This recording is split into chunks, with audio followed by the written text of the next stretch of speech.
Welcome to episode 34 of the Rise Fitness and Nutrition Podcast. I am your host, Carlo.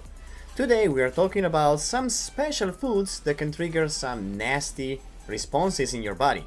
You might not be aware of them, but maybe you might be affected by them as I am. Let me know what you think about it. Happy listening.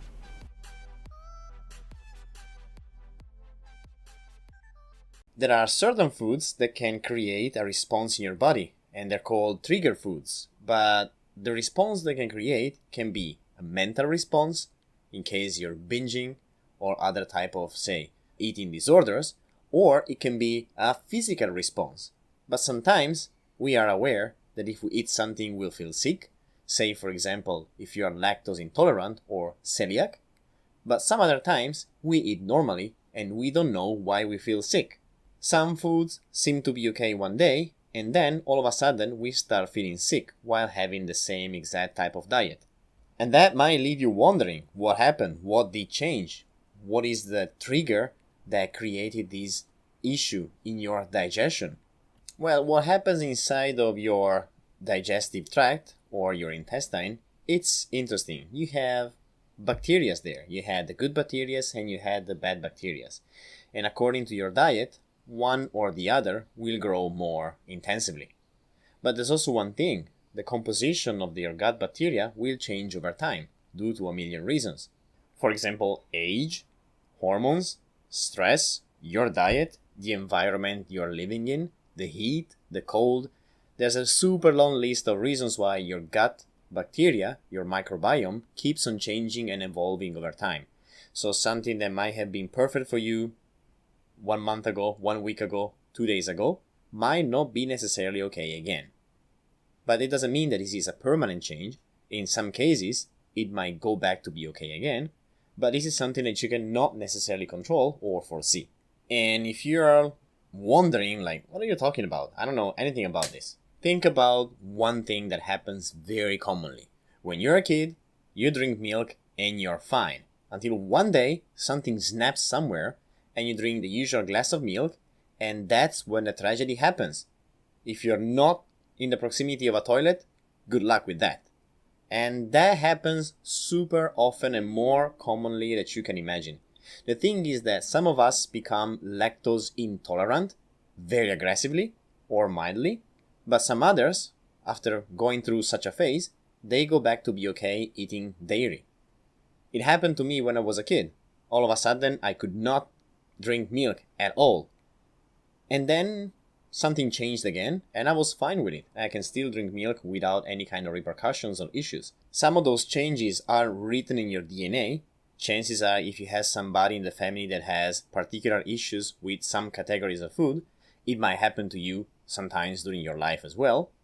But some other changes are due because you move somewhere, you switch completely your diet, and then when you go back home to your old diet, your body might not be used to it anymore.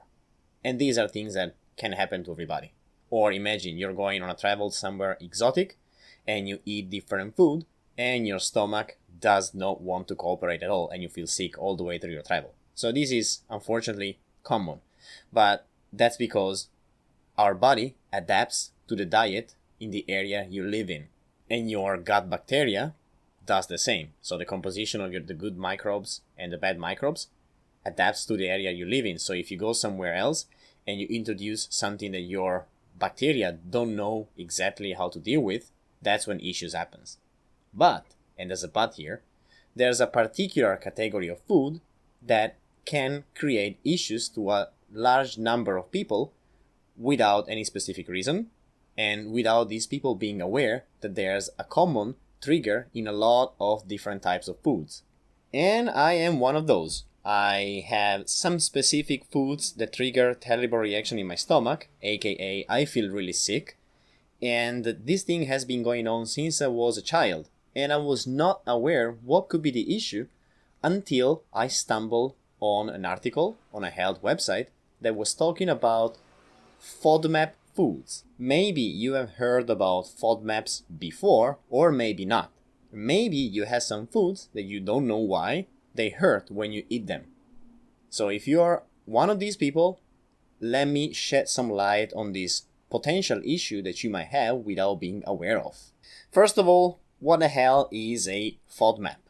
It's a very long acronym. So Fodmap stands for fermentable oligo-D-monosaccharides and polyols. And these are basically short-chain carbohydrates that are resistant to digestion. So instead of being absorbed into your bloodstream, they reach the far end of your intestine where the most of your gut bacteria reside.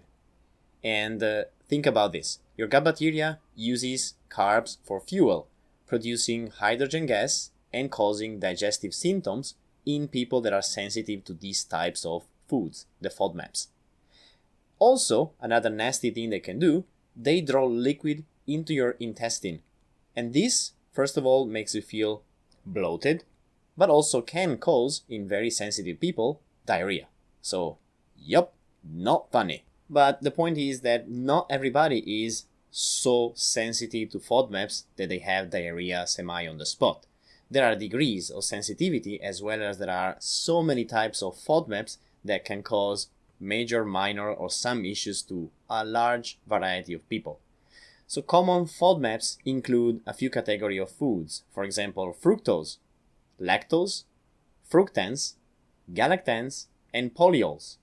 Now you might have never heard of any of those, but these carbohydrates are more than often mixed in really a huge amount of foods. Now you might not be sensitive to all of them, you might be sensitive to one or two or a few of them, or maybe just simply randomly, but the point is that there can be a lot of foods that you are unaware of, but that can actually give you discomfort. And you might not be aware of this because it happens randomly. It happens if you have some, if you have a lot, and it might not necessarily happen every time, according to the level of sensitivity you might have, if you have any. And while the majority of us can eat all of those and feel zero or have no issues at all, there are some people, for whatever the reason, that have sensitivity to those. And what happens is that in the extreme cases, you might also have digestive issues like the irritable bowel syndrome. That is, again, unfortunately, a very unpleasant issue with your digestion. What happens when you eat Fodmaps? They go through your digestive tract and they reach your colon, the end of your digestive tract, where they get fermented and use it as fuel by your gut bacteria. The same happens when dietary fiber feeds your friendly gut bacteria. That leads to various positive health benefits. However, if you're an unlucky person, your gut bacteria feeding on Fodmap will produce hydrogen. It's a different type of gas that you don't necessarily need that will lead to feeling gassy, to feel bloated, to have stomach cramps, pain, constipation, or worse. And these symptoms are caused by distension of the gut that will make your stomach look bigger and also will make you feel bad because it does hurt. So Fodmaps, as I said before, are also osmotically active, which means that they can draw water into your intestine. So while on one side you can be bloated because of gas, on the other you can also feel worse because there's a lot of water going to your intestines. So not only there's gas there, there's also water. It's a party. And then in some unlucky cases, the fact that they draw water can also lead to diarrhea. So really a fun party for everybody. Now chances are you might have several levels of issues. Something that might cause nothing to you, might cause great pain to someone else, and vice versa. Or you might be in the gray area. Something sometimes causes you a little bit of issues, but you don't exactly know why, and you just label it as just whatever, I had something weird. Now, how do you realize if you have any kind of Fodmap sensitivity? This is a tricky question, because how can you figure out something that you don't know? Well, first of all, if you're listening to this podcast, chances are you might remember some episodes where you felt particularly sick eating something. Now, if this keeps on happening to you, chances are you might have some sort of Fodmap intolerance. Now, how to figure that out? Unfortunately, there's no better way than write things down. So if you go out for dinner and then you felt sick, write it down. I had this type of food and I felt sick. And then try it again. If you go and have the same type of food and you feel sick, okay, what's inside that type of food?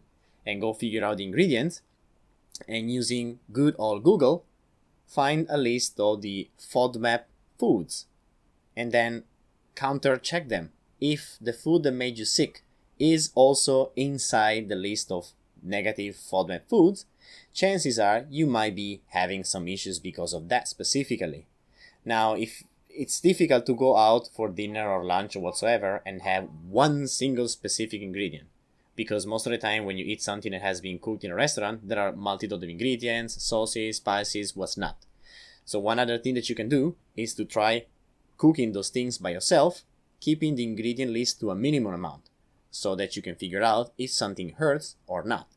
And then you keep on crossing things that don't do any effect, and you write down the things that do create any effect, so that in a way, you have a list of potential trigger foods. And then what you do with those, you try to avoid them as much as possible, because it does feel like shit. Let me tell you something about me, since I'm talking about this. I do have a story behind. Now, I'm from Italy. Surprise, surprise, you might have guessed from my accent. And everybody knows that, oh, it's a very good and Italian food, everybody puts the garlic and the onion. Well, guess what? First of all, it's not necessarily the case. But anyway. Secondly, for me, garlic and onions are the worst foods I can ever eat. Seriously. And these garlic and onions are among the highest Fodmap foods in the list. Now, what happens when you eat a Fodmap food? You feel sick. And what happened to me when I was eating anything that contained traces of garlic and onion? I felt sick. Several levels of sickness according to the quantity of those ingredients. And I thought I was being choosy. I thought I was being picky. Oh, I don't like it.